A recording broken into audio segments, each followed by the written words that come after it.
Ladies and gentlemen, welcome to another Sunny Days in Detroit show. This is going to be the Cowboys preview. We play the Cowboys Saturday night, 8 p.m. Eastern Time on ABC and ESPN. We were just talking about it before. We're gonna get that Cowboys A team of Troy Aikman, Joe Buck, and I believe they're putting Jimmy Johnson in the Ring of Honor that night. So really lining up.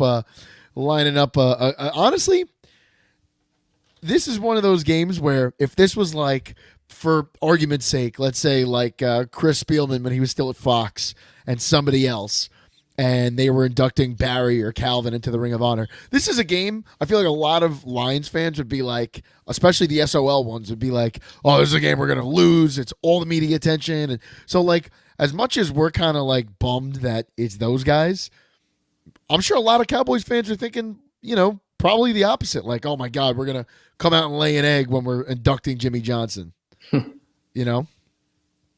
Agree. I think the weird thing about the Jimmy Johnson piece is I actually heard this earlier today that like most of these things are done behind the scenes, like over halftime or whatever. They're like live casting the induction, which is just like such a Cowboys move. 100%. We need all the glitz and glamour. We're gonna showcase our Ring of Honor. Like I get, like no one else does it, but it's Dallas, whatever. And Jerry Jones is gonna get on a mic at some point during this broadcast, whether he's in the booth or they will show him on the field, and you're just gonna get like that pasty old dude, like we are the premier of the NFL, and we know that. We have the ability to bring in the fans. And I almost want a drinking game of like every time they say America's team, just take a drink. And like I just hate that whole mantra of like my America's team so fucking much. It's bullshit. It started in the 70s. It's whatever. It's what it is. Yeah. Well, there's a new America's team, right? They play in Detroit, baby.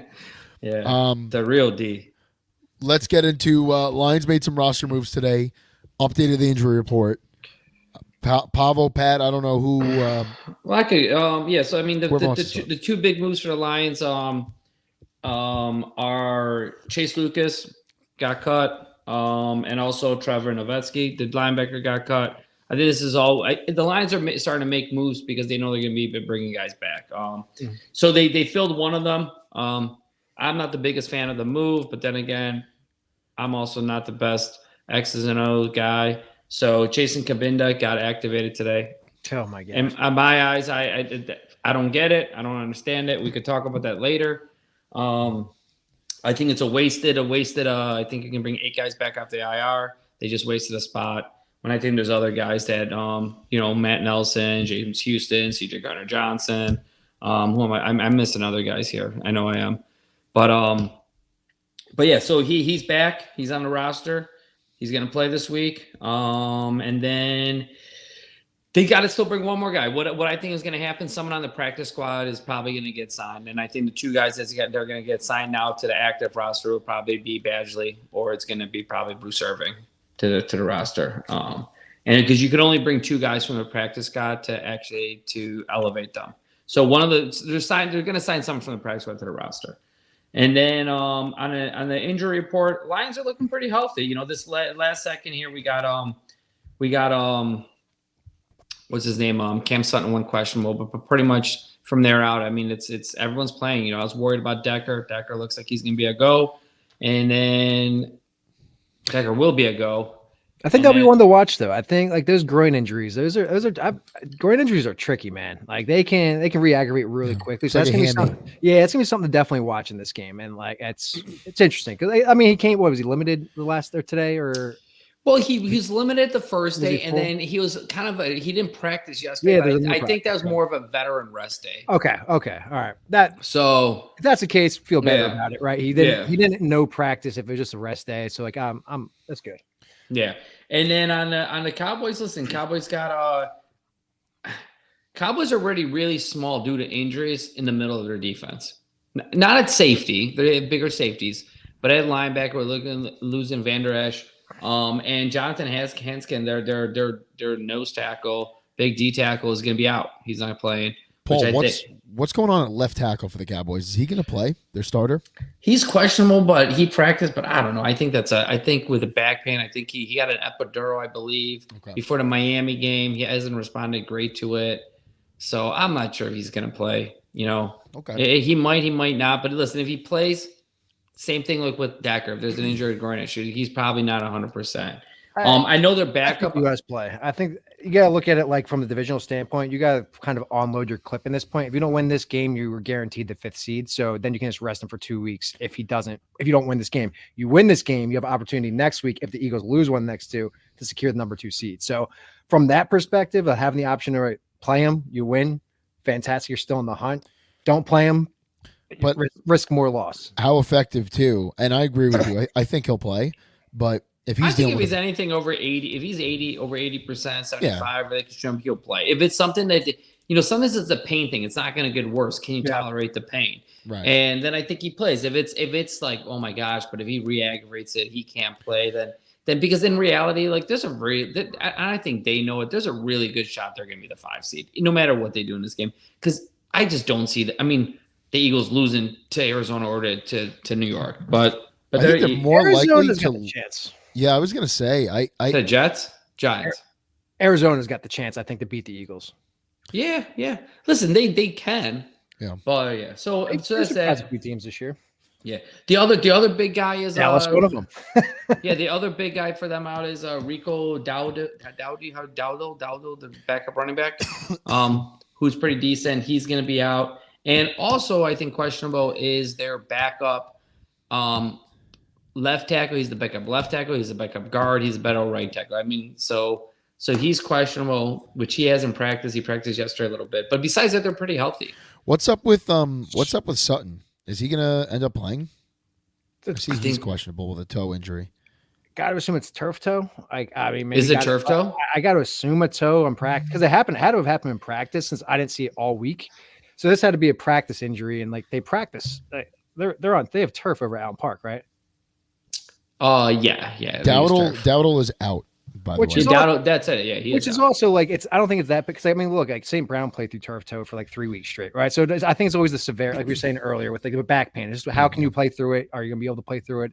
But also Adoga, the other tackle you're talking about, is a full practice today, so he is no designation, is playing. Mm-hmm. All right.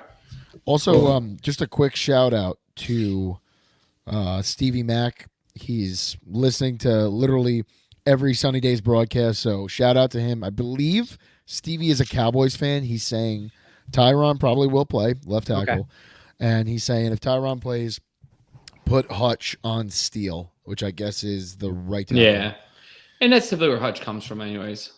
Mm-hmm. That's where he's been pretty much most of the year. We saw a little of him on the blind side, I think, last week, right? Or was They'll move him around. They move Hutch around, but he's typically coming from the right side. Yeah. So last year, I think they moved him a lot more. This year, he's a little bit more on the right side, but they're moving him around. Yeah. Who do you guys take in this? I not to get a topic in the Browns Jets game. Did you go with the over? I didn't even touch this dumpster fire. Yeah.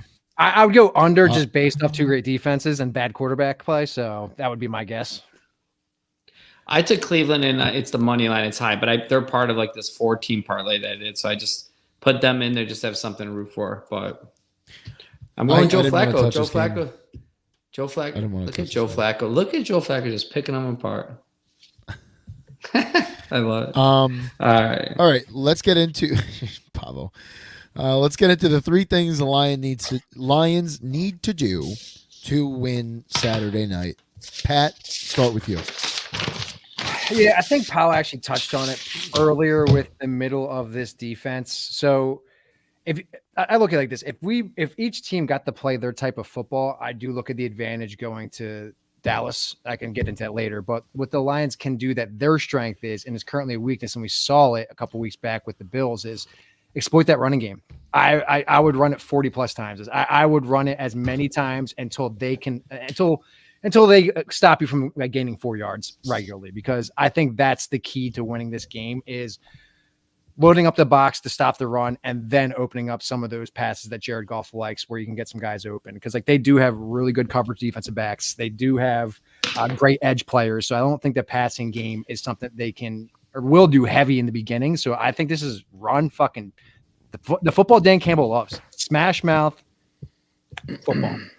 Right up the middle. And I think that's the first thing they got to do. Obviously, I think the two, no turnovers. Like I just said, there's a lot of good defensive backs on that team. They have some ball hawks. And I think that's something they got to avoid is any kind of turnovers on the throwing game or anywhere really. But I think that's where they can probably benefit the most. And 3, locking down Parsons. I think I don't know the chips, if you're going to get Laporta in there, giving us some chips, some of the other tight ends, but I think keeping him in check and making sure that he is not disrupting Goff's rhythm, his comfort is really the biggest key in this. Cause like, again, running will get you to open up the rest of the playbook. And that's their biggest weakness right now. But if that's not happening well, and then you're getting into third and long situations and the passing game's getting a lot of pressure, that's where you can get, I think, into a lot of scary situations because they push the ball downfield. They're a high tempo offense right now. They've been going for big plays. And like, that's something like where the running game, if it does suffer, I think could kill us in this game, because if your run game's not working and you're like leaning into their strength on defense, could be really detrimental. I was shocked to see how our run defense, like I wasn't surprised to see our pass defense the reverse of each other. That didn't shock me. I knew we don't have a good pass defense. I know that they do. What I was so surprised to see, I knew the Lions had a very good run defense. I didn't know how bad the Cowboys were on that end. I thought that they were like, I didn't really know much about it, but I assumed because of how good the defense has been this year, I assumed they were good against the run, but they really aren't. Well, Paul nailed it. It's with the linebacker getting thin there early in the season. And then on top of that, not really having stout interior defensitive tackles. I think it slowly became more and more exploited to the point where like Buffalo pretty much just looked him dead in the eyes. Like, all right, well, we're just going to keep doing this until you stop it. And they didn't. Which that is just wild. So if I could jump in here, last year Michael Parsons started off on a tear, and I believe I forgot what week it was. It was like week maybe 6, 7. They're playing the Eagles, and the Eagles literally threw at him every single time. So Michael Parsons was coming off the left side or the right side. They would send in a linebacker, a quick little out for a linebacker. They threw at him to slow down the pass rush. Now, I think the Lions need to go run it right at Michael Parsons. Slow him down, get him thinking, and attack him. Not that you're attacking him. You're going after their best asset to take away what he's best at, right? To slow him down, run it at him. Now, one thing that I know, and I read this and then I looked it up. Dallas makes big splash plays. They make the big plays where Parsons gets to the quarterback, Saxon gets a fumble. Bland, I think, has 6 touchdowns or 5 touchdowns returned, 5 or 6 touchdowns returned, which I think it already is the NFL record for most touchdowns returned. So they go for the big plays. Now, in the last 4 weeks, Dallas has a combined 4 sacks. They're not getting to the quarterback. So teams are running it more at him. They have Marquise Bell, who's a safety who is 205 pounds, is playing middle linebacker. And now they've taken a lot of plays where they're actually taking away Michael Parsons because they're so weak in middle linebacker that a lot of plays Michael Parsons where he's playing the Sam as that guy who could go after the quarterback every single play. They're moving him into the mic. So now it gives him something that's a weaker, like he can go after a weaker guard, a smaller guard than a tackle. But they're having issues right now on defense. They're getting exposed. So this defense that I think that Dallas has been for the first maybe 11 games of the season is not the same defense they are right now. It doesn't mean they're not going to play great on Saturday. And then the Lions, though, they're kind of that defense right now that's making the big splash plays. They're giving up yards, but they're making big splash plays. If it's getting a fumble, they're getting to the quarterback for a couple of games in a row now. They're picking plays. If he's been out there making big plays. So I feel like these defense kind of resemble themselves. But like you said, Matt, I think we're ranked. I think I wrote it down here. We're the 23rd. We're the 23rd best defense in passing yards allowed. They're the 5th. Running defense, we're the 4th best run defense. They're the 21st worst run defense. So They have 21 takeaways this year. We have 19 takeaways this year. We're not talking about a defense that's that much better than us.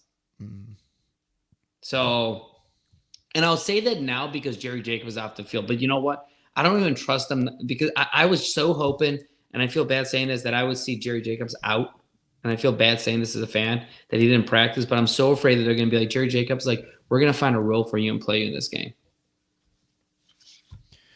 What you're saying? I'm sorry. I was reading. Stevie Mack had a long comment. I was going through it.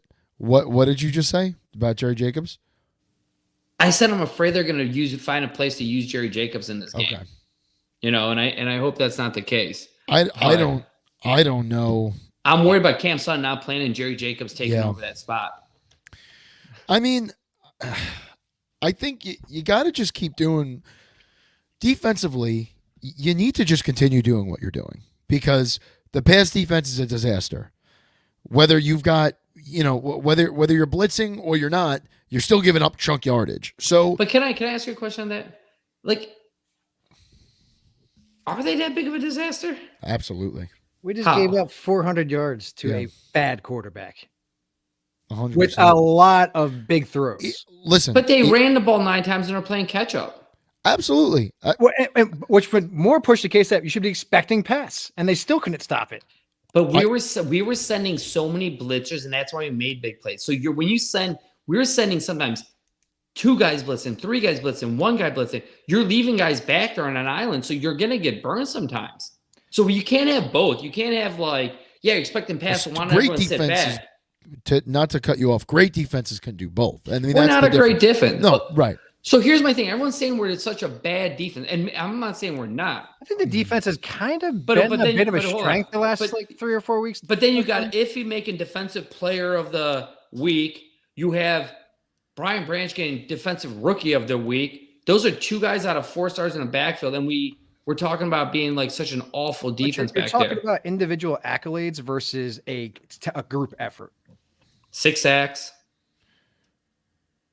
They had 6 sacks last week. I believe they had 6 sacks. No. If he had 2, or was that the game before they had 6? I believe the game. The Denver game. I think they had 6 sacks.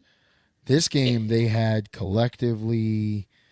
I see 1, 2, 3, 4 sacks, which is still good. Okay, 4. So they had 6. Romeo so, anyways, they had 4 sacks. They had 4 turn takeaways.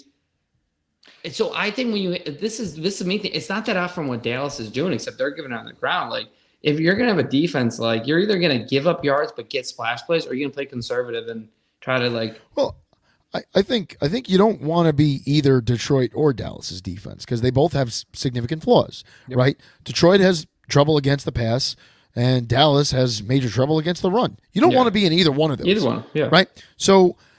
Maybe is disaster a stretch?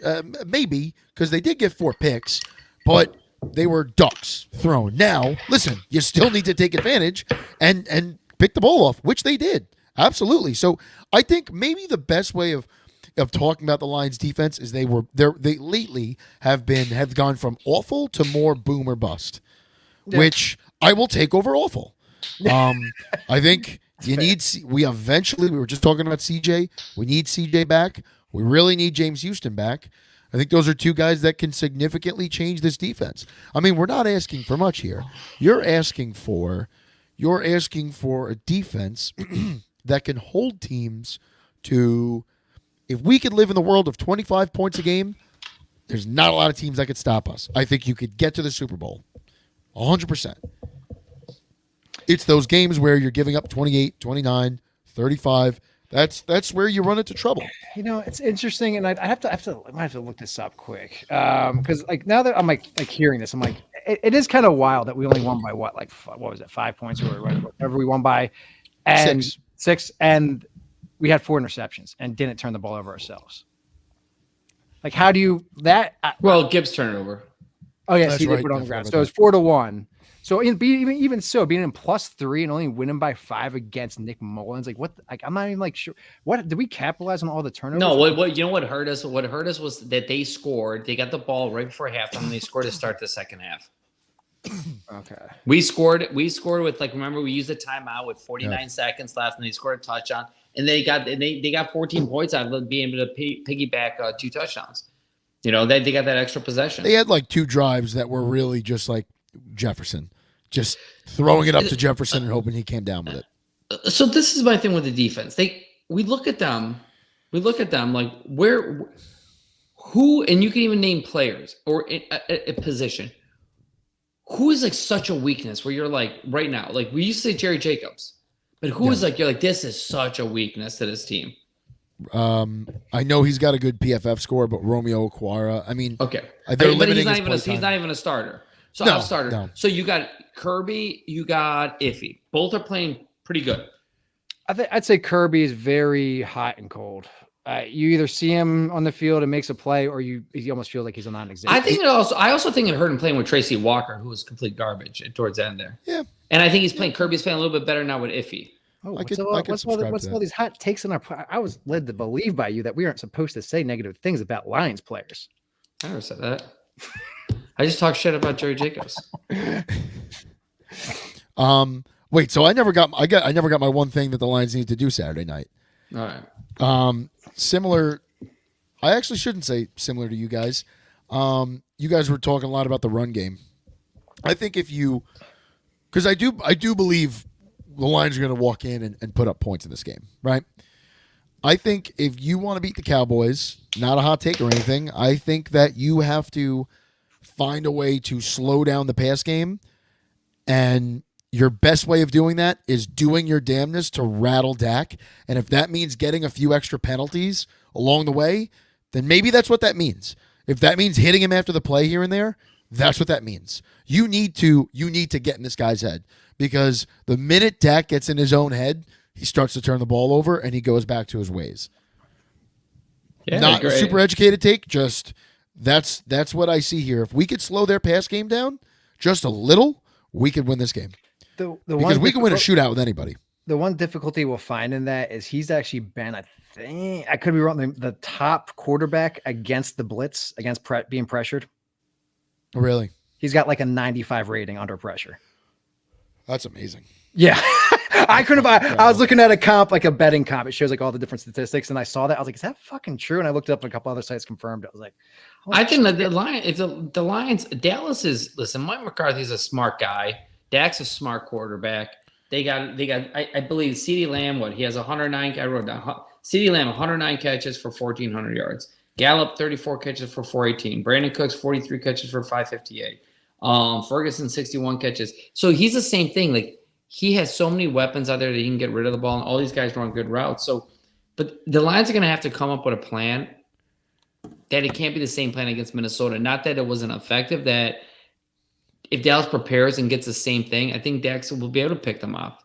So I think this is going to come a game. Aaron Glenn going against Mike McCarthy and trying to see who's the smarter guy out there.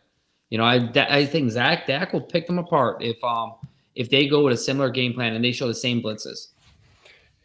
Yeah, I think you're right. And I think that is something that they can't, I think, get predictable on defense, because I think once that happens and they kind of have an idea where things are coming from, then they're just going to kind of sit easy, picking them apart. And like, it's difficult. It's going to be, I don't think it's an interesting game. And I don't think they'll blitz as much just because of they weren't afraid of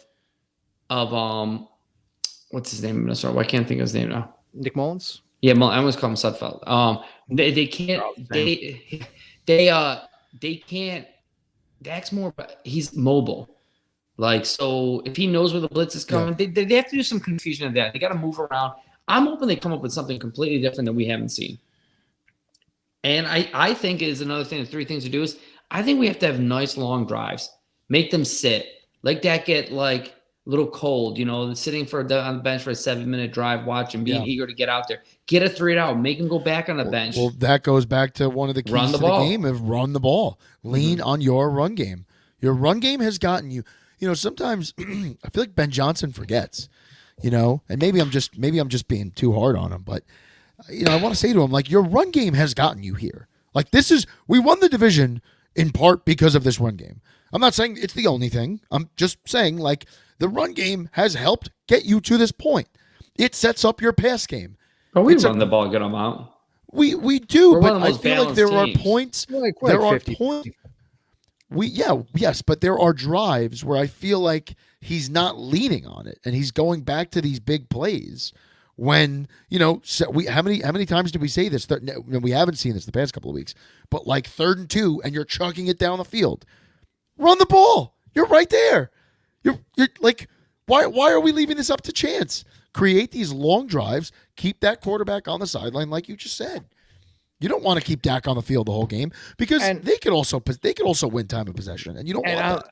And you're right there. And I think that's what we talk about every now and then is like Ben getting a little too cute on those kind of like 3rd and 2 situations and doing something kind of out of pocket and it doesn't end up working. And if that happens, like again, like this is a team that pushes tempo, takes big shots. And if they get a couple of those big shots early and then you falter on a 3rd and 2, 4th, and whatever, maybe they go for a 4th and give them the ball back, that alone, not even a turnover, it's a turnover on downs could be the difference in this game because these are both good offenses. And I don't think you want to give you don't want to give them one extra chance at a touchdown versus yourselves. And I think that's where it doesn't have to be turnovers this game. I think it's just who's moving the ball and getting points for it. And like that could be either one of them. I don't really know. Listen, I think this is going to be a game that if you punt the ball 3 times, you probably lose. Yes. Probably. Yes. Yeah. 100%. Well, that's what I was about to just say. The last thing you want to do, and I'm not saying that they couldn't come back, but you don't want to go down 14-0, 17-0 in this game. Like, you need to come out of the gates and score. You need to constantly reapply pressure to them. You need to play. You need to run the ball, but you also need to play very aggressive. Because if you play this game not to lose, which we haven't seen out of Dan Campbell, I'm not saying that that's what they would do, but you can't play this game safe. Because if you play this game safe, you will lose. You're in Dallas, right? They really don't make mistakes in Dallas. So they've been great at home this year. You got to play aggressive. I mean, what's their streak of consecutive home wins? Is it 20 something now? Is it 20 or 18, 19? I think it goes back to 2021, so it's got to Dallas. Be they haven't lost really that long. Yeah, because everyone here in Philly was talking about. I think it's since McCarthy came along. I think like halfway through the first season, he hasn't lost since. Something like that. It's something crazy like that. It's pretty good. But again, they have a 15-game home streak. And again, the longest in 42 years. And you also got to look at he gets 3, so he gets almost half of them against his division rivals. And we all know from his time in Green Bay. He was great at home against division rivals. His record at home against the division was fucking insane over his tenure at Green Bay. So this isn't something new that Mike McCarthy's like. Well, thank God we're not in his division anymore. Yeah, very true. But it's like it is part. I gotta give the guy his flowers. Like he is a good coach, and I think he got a lot of flack with the whole Green Bay years. But we saw bad clock management, getting conservative.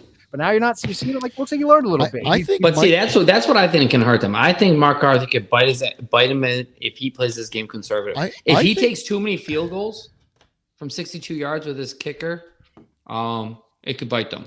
One of my good friends is a Packers fan, and one of the things I was talking to him about, whatever it was, Sunday or Monday of last week. Anyways, we were talking about Mike McCarthy, and we both came to the what we think is the conclusion.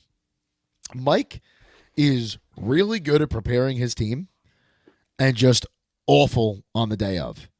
Not awful, but bonehead decisions. And like we said, time management, clock management, using timeouts, challenging things. He just makes these oddball decisions in game. He seems like he's great at preparing his teams because it is tough to beat a Mike McCarthy team. As dumb as that man looks, there's a brain in that head. Yeah. But I thought that, honestly, I thought they kind of had, I know they lost last week against Miami, but I thought it was a bit of a turnaround game for the defense. That's one thing that I'd say might bode in their favor a little bit because they let fucking Miami score 22 points and they got them right at the end with a field goal. Miami's a good fucking offense. So I think the only difference is Miami's offensive line doesn't compete with our offensive line. No. And I think that's where these boys like Glasgow, we post on our Instagram today, and I know Golf got sacked and rolling out there, but I know the guy, they double team him, but seeing how athletic Penil Sue is on that play to knock a guy down, get back there, hit another guy, still try to make a play, yeah. There'll be if Micah Parsons tries to blitz every single play, not blitz, go after the quarterback, they're going to be able to pick up yards. I think Gibbs could have an absolutely big day. And when I mean big day, I think this could be Gibbs, if you want to call it coming out party, his 150 yards on the ground, his 160 yards on the ground. You know what this could be? And maybe I just draw too many parallels in my stupid head. This could be like you're talking about running the ball right at Micah. You have an opportunity to make like a Bo Jackson, Brian Bosworth remake here and run Gibbs right at Micah on the goal line. Right. And see what the fuck happens. Right see what behind happens. Sua, If he right stops him, behind he him. stops him. But just Listen, see what happens. even if he makes a play or two like that, you run it at him.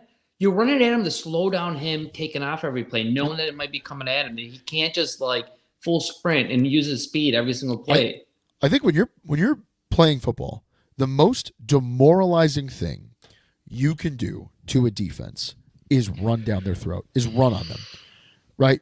And if you're running around, put a guy on ice skates like Gibbs did to that corner. But the difference is that corner from Minnesota, nobody knows that guy's name. You do that to Micah Parsons on national TV on the goal line, and there's that still photo of Gibbs in the end zone and Micah on the floor looking back at Gibbs in the end zone. You thought this one out. You are going, that man's soul will leave his body. You are going to completely fuck with that team's confidence because they know they're looking at Micah, right? Micah is one of the best, maybe the best defensive player in the NFL. They know as long as we have number 11 on the field, we stand a fucking chance, right? Man, you do that right at the goal line, embarrass him like that, put him on rollerblades. You're starting to get me jacked up. Oh, that's because that's demoralizing because there's nothing more embarrassing because the guy was right in front of you. If a quarterback just drops back and drops dimes on you, like, you just live to fight another day. It is what it is. A corner's job is to get burned. That happens. But, like, when you're a D-end and a premier D-end that wears his number on a fucking chain or whatever the hell's on it around his neck, like, when you are that loud of a guy and you're tweeting at people and you're talking shit and you just get put on your ass in front of everybody, man, does that send a statement. And I'll tell you right now, if that happens Saturday night, wherever you are, live bet the Detroit Lions because they're winning. Oh, I already got money on lines. So listen, another thing is we sat back here 2 weeks ago, 3 weeks ago, I think after the Bears loss, and I said, we're gonna find out who this team is. Are you gonna be prepared on national TV on Saturday night against the Denver Broncos, a team that's been hot? And if you win that game, are you gonna go to Minnesota on Christmas Day, be able to deliver for the first time a championship? And then we're going to go on Monday Night Football, even though it's a Saturday, against the Cowboys, the closest thing you can get to right now to a road playoff game to see who you are. And they got this chance. And honestly, whatever it is in me, I think they're winning. I think they're winning this game. Everything, I told both of you, I think maybe I didn't tell Pat. When I left, me and Pat talked for a second. I talked to both of you guys for a second. When I left, I couldn't really go through my phone. I had to get to Christmas Eve dinner. I had to do the family stuff. But I remember while I'm eating dinner, I'm just thinking about this. I keep telling Zoe, I can't believe this happened. And I kept thinking, like, I hope this isn't good enough for them. That I hope they're not celebrating this. And within 5 minutes that night of going on my phone and reading what players are saying and coaches are playing, it's not good enough for them. Like, the prize for them is so much bigger. And then when the Lions released the tape of the video of like showing week one and seeing Dan Campbell give the speech, and they called themselves out and they wrote on their back wall of their auditorium, their film room, and said, last playoff win, 1991, last home division crown, 1993, last last championship, 1957, one playoff win. It's pretty much saying like, I suck. Come be a Detroit Lion. Yeah. Like, that's what it says. And like, you're just calling your own shit out. And I love that. That convinced me that day. And then seeing Dan Campbell, as Pat smiles, seeing Dan, I'm getting chills. Dan Campbell talk about, we're going to hit bumps. Like, and you know what my favorite quote is? Someone asked him about, are you going to rest players in week 17? He goes, they'll rest when the season's over. He said it. He goes, they'll rest when the season's over. I think if they know what this, yes, and I agree with you. Yeah. If they were sitting out here and they have nothing to play for against Minnesota, now I'm on the same page running 70% of the snaps against Minnesota in week 18. It's like, come on. I think they get a couple drives just to keep their feet, stay loose. But like, I mean, dude, it's exciting, man. To me, it's like it's funny because there was an Anzalone quote where he's talking about how it's just like, it's like he's like, I don't really know the pain of these last 30 years. Like, I just got here. He's like, but it's nice to get the monkey off your back, right? And like that's to me what it means to a lot of these guys is kind of hearing the same bullshit. Like it's like, dude, like just because you're part of the organization, right? So like I think just slowly chipping away from those commonalities that people always like default to when they're trying to talk shit about the Lions, like eliminating each one of them out of the conversation gives people less ammunition. They try to like put the Lions down as a fan base, as a team, as players, and everything else that goes into it. So like that alone is awesome. And like obviously Decker is like probably the only one that really knows the pain from being here for like almost a decade. So like outside him, there's not really anyone in the building that really understands what like a long time here is like and what it's been like when you're just like, we're so close, but we're so far. We just things always don't go our way. And like, so it's awesome. And you're right. It's just awesome watching like from day one, how the coaching staff framed this, how they built this team, how they built the culture, how they gave a lot of ownership to the team themselves, the number one practices, like having them have accountability for themselves, not losing this shit on his players like you saw his fucking mentor do to his quarterback. Peyton. So like it's awesome that you're seeing his own development happening over the last 3 years as a coach, as the way he's carrying things, the way he's doing things, and then it's trickling down to the players. And I think his humility is part of that. He's like, I'm not perfect. And even I think what's the Mike guy in Miami? He said it great too. They showed him in the meeting. He's like, I called a bullshit game. And like I feel like you don't see that kind of behind the scenes with Dan, but I feel like he's got that same personality. Like he puts it on himself as much as he'll put it on a player. He'll take ownership and give it out the same way. And I think that's something that today's game requires. I think the way that like teams are being constructed, guys like Dan Campbell are what people want now. They don't want the Belichicks and like those trees and those kind of guys. I'm sure there's a lot of not shit talking, but I'm sure he calls guys out at meetings. I'm sure maybe more specifically when all the linebackers are having a linebacker meeting, he probably calls guys out, but he doesn't seem like he's not dumb. He grew up in the age of cameras, social media. Like he knows the way people react because now he's seen it. So yeah, exactly. He's not going to chew his quarterback out. Yeah, go ahead. He said in I think at training camp, when you do everything right and you show up to voluntary workouts, you show up to mini camp, you practice hard, you're on time, you do everything right, you can call out the guy next to you if he's not doing it. You know, so I think the players keep one another accountable in there. You know, and they're like a family. To hear Decker cry and say how much he loves this team. These are going to be some of the best friends he's ever built, like crying for the guy next to him. And listen, I don't know if you guys did, and I don't want to sound like cheesy, but there is stuff that I've learned from Dan Campbell just on TV or in a presser that I put into my everyday life. And I'm like, well, Dan handles like that. Dan never embarrasses someone. Dan is upset, and he still doesn't chew the ref out. Like, he just talks to him normal on the sideline, goes this, gets his point across. He's not flipping out like Nick Sirianni. I've seen him scream at some refs. He screamed one time. He screamed in Chicago about the intentional grounding. There's been a few. Paul, what do you think about us making one of those bracelets for you? You know, the ones that said, what would Jesus do? Just like, what would MCDC do? Listen, I'll wear it. It's got a flow to it. WWDCD. I like it. Dude, what he did for the city of Detroit, and even when he got hired as a coach and he came to Allen Park and they showed that video and he gives a choo-choo walking into the building. And you remember that? He's carrying he looks so a little binder. It looks like a little kid on the first day of school. Dude, he looks so unorganized. Yeah. He was carrying his papers, hold his hand out, and then the cameraman goes choo-choo. He did the opposite. He gives the choo-choo. And then he's crying inside the practice facility. I'm like, Jesus Christ. I'm like, I hope he has it. Well, and it was what I feel like that unorganized look is because, when you leave a team, you don't get to take the playbook and all that shit. I know. He had his own notes that he had written down. He's like, this is my shit. He's extremely organized. He is. The way he definitely. I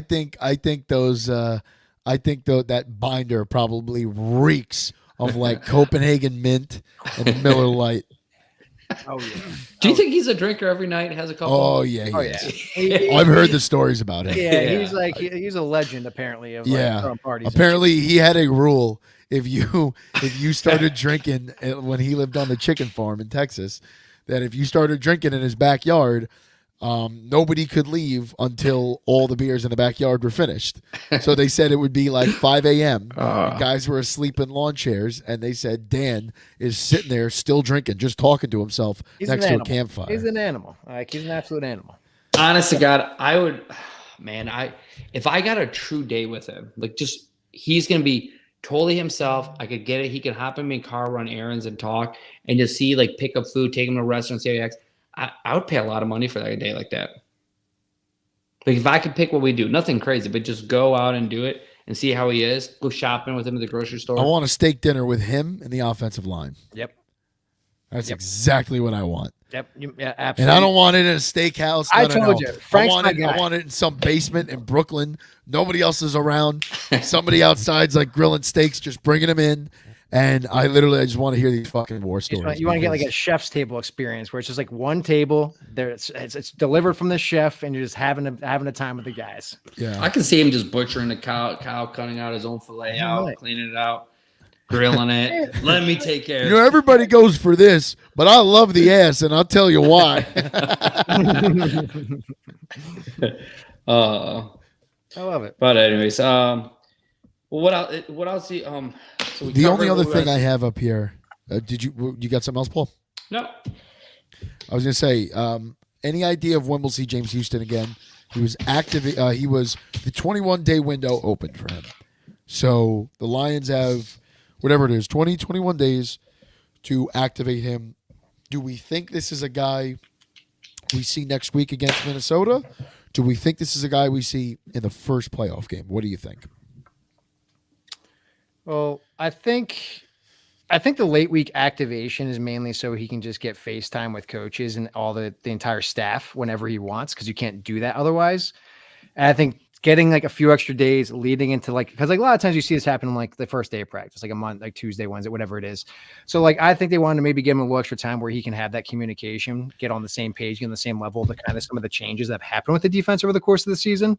Obviously, he can watch games, talk to trainers and stuff like that. But I think getting direct conversation and access to those guys maybe help speed him along a little bit, get into next week, start practicing. And I think it's just, maybe just trying to get ahead of the curve a little bit. But my guess, I think you'd like to see him play a few plays against Minnesota, even if it's like a 5-10 snap count.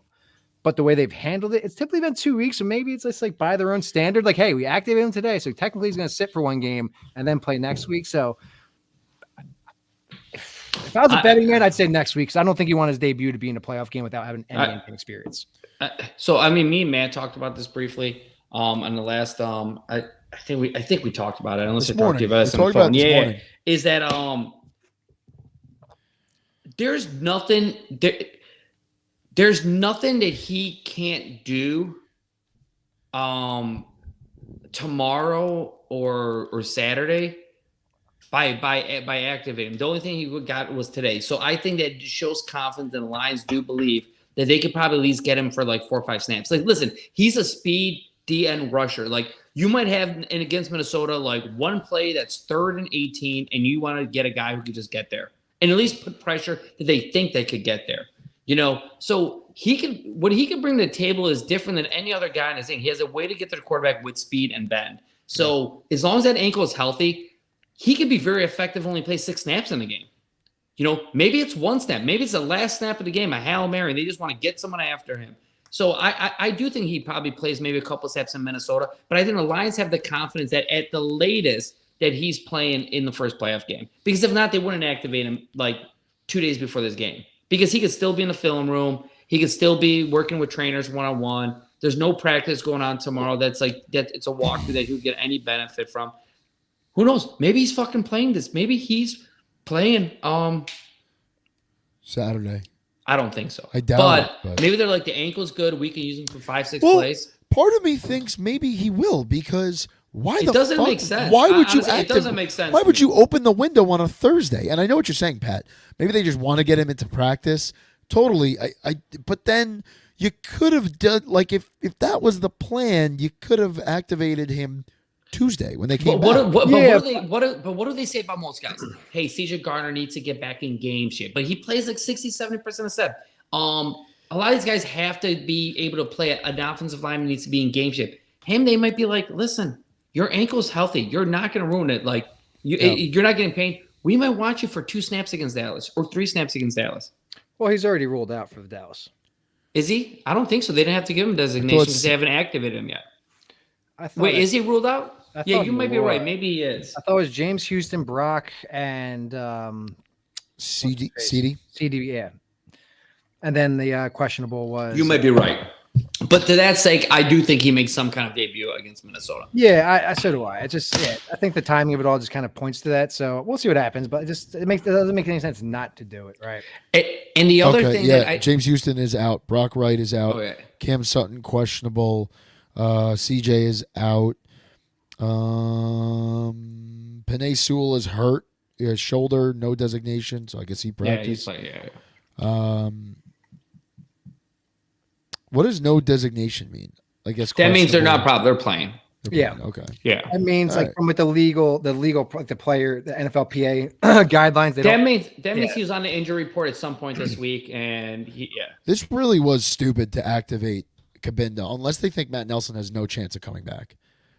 Because this is my only thing, and honestly, I meant to check this. I think you believe we get 8 guys you could return from IR. But do you get a couple more for the postseason? Like, do you gain 1 or 2? Nope. Okay, then you looked it up. Total. Confirm.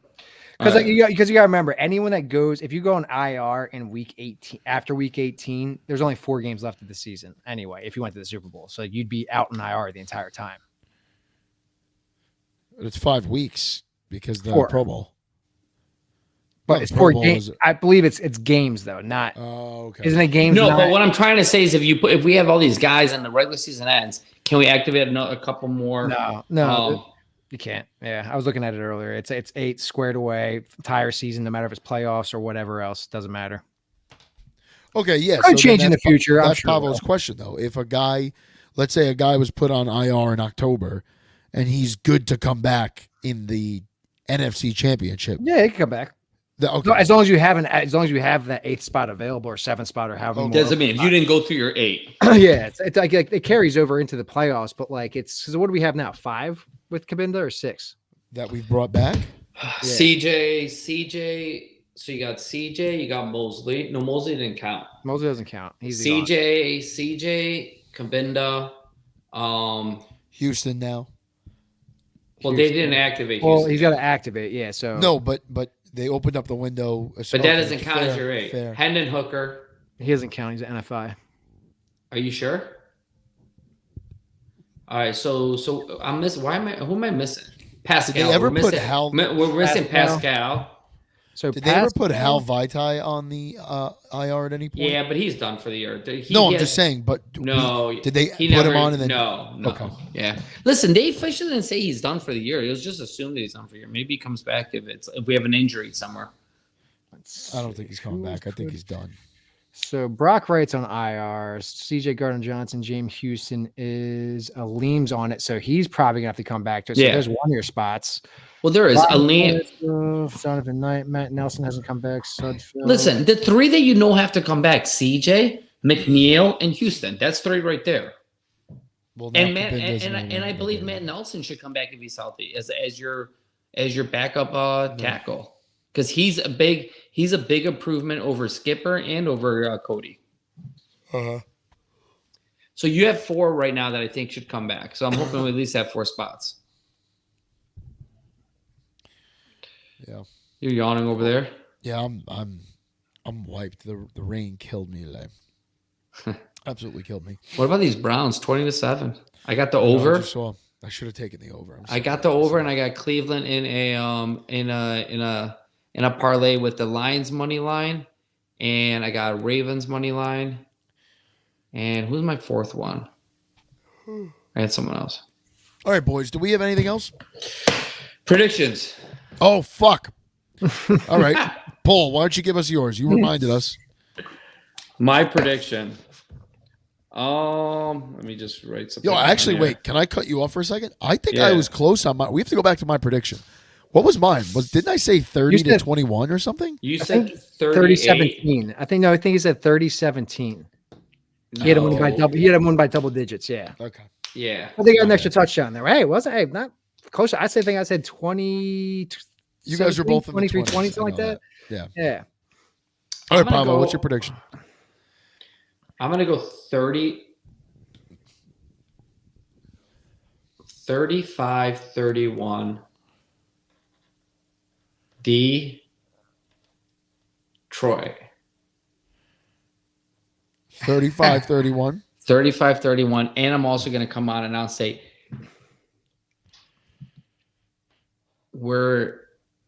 San Fran loses to the Rams. We're going to be the 1 seed. That's my prediction. That's nuts. It's not. The Rams are dangerous. The Rams are fucking dangerous, no doubt. Yeah. All right, Pat, what do you think? All roads go through. He told you last week against in Lambeau with Sheila fucking Sander. What would MCDC do? Go through. Well, you're not gonna like He my called prediction. it. Not gonna like my prediction. I actually think this game plays in the Oh. Dallas's favor. Don't get me wrong. I would not be surprised if Detroit wins, but I look at everything analytically, and this just looks like it's a favorable game to Dallas. So I'm going. I think it's gonna be a weird score. I don't know why. I feel like there's gonna be a 2-point conversion involved here. I think it's gonna be like 27-22 Dallas. Wow. Okay. Yeah. Sorry, I just don't like the way. And he took the under. I just don't like the way it matches up. I think both defenses are kind of coming around. I think their ability to strike deep with really good receivers like CD and they're like tight end, and We got the better tight end. Their advantages. No, I'm not saying we don't. But their advantages play into being able to score quickly. Our advantage against them is running the ball, which if you go down doesn't help us. History's on your side because they haven't lost a home game. That's it's just that with that Weird, involved in it too. It's just but- like there's just a lot of things going in their favor of this. I am going to say I disagree with that. They have more urgency than we do. We're the hot team right now. They're the cold team. They've lost 2 games. We're running the ball. We have our whole offensive line intact, who's 7-0 when they play. My question: They would have be, injuries. Why are we the hot team and then the cold team? We just Well, won they 2 lost in 2 a row. in a They row. lost We in a won row. 2 in a row. Yeah. I get that, but I don't think that strikes as like a hot streak. It's their first losing streak in 2 years, I think. The first time Cowboys have lost back-to-back games? I believe I saw someone wrote that, I think. Or did maybe this year. Maybe it's this year. All right. Listen, it's a totally common for a Dallas meltdown at the end of the year. Like this is just what they do. Hey, watch when you say things like that. That's what people said about us for years. knock on wood. knock on wood. Things are And we finished until they don't. And we finished a year strong last year. And we finished a year strong this year. Listen, I don't blame you. You're right. This is going to be a tough game. You know me. I'm an analytics guy. I'm a numbers guy. I tried not to stray too far from numbers, and I just look at this and everything they have on their end, what we have on our end. And like I said, if the Lions win, if you're right, 35-31, I would not be fucking surprised. Like, it's not like that big of a gap, I don't think. I just look at certain things I see in like what they can do on offense versus our defense. Is like what scares me, really. That's all it comes down to. It's not so much our offense, it's their offense against our defense. I think it's going to be a little bit of a nail biter, just like this week was.